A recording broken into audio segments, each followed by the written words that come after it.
اور جب موسیٰ نے اپنی قوم سے کہا کہ بھائیو، تم پر اللہ نے جو احسان کیے ہیں ان کو یاد کرو، کہ اس نے تم میں پیغمبر پیدا کیے اور تمہیں بادشاہ بنایا اور تم کو اتنا کچھ عنایت کیا کہ اہل عالم میں سے کسی کو نہیں دیا۔ اے بھائیو، تم ارض مقدس یعنی ملک شام میں، جسے اللہ نے تمہارے لیے لکھ رکھا ہے، داخل ہو چلو، اور دیکھنا مقابلے کے وقت پیٹھ نہ پھیر دینا، ورنہ نقصان میں پڑ جاؤ گے۔ وہ کہنے لگے کہ موسیٰ، وہاں تو بڑے زبردست لوگ رہتے ہیں، اور جب تک وہ سرزمین سے نکل نہ جائیں ہم وہاں جا نہیں سکتے۔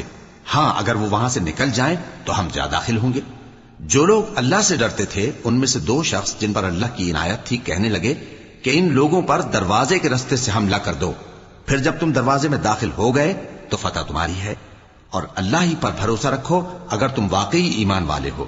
وہ بولے کہ موسیٰ، جب تک وہ لوگ وہاں ہیں ہم کبھی وہاں نہیں جانے کے، اگر لڑنا ہی ضرور ہے تو تم اور تمہارا رب دونوں جاؤ اور لڑو، ہم تو یہیں بیٹھے رہیں گے۔ موسیٰ نے اللہ سے التجا کی کہ پروردگار، میں اپنے اور اپنے بھائی کے سوا اور کسی پر اختیار نہیں رکھتا، سو تو ہم میں اور ان نافرمان لوگوں میں جدائی کر دے۔ اللہ نے فرمایا کہ وہ ملک ان پر 40 برس تک کے لیے حرام کر دیا گیا کہ وہاں جانے نہ پائیں گے۔ یہ اسی علاقے میں جہاں اب ہیں سرگرداں پھرتے رہیں گے، تو ان نافرمان لوگوں کے حال پر افسوس نہ کرو۔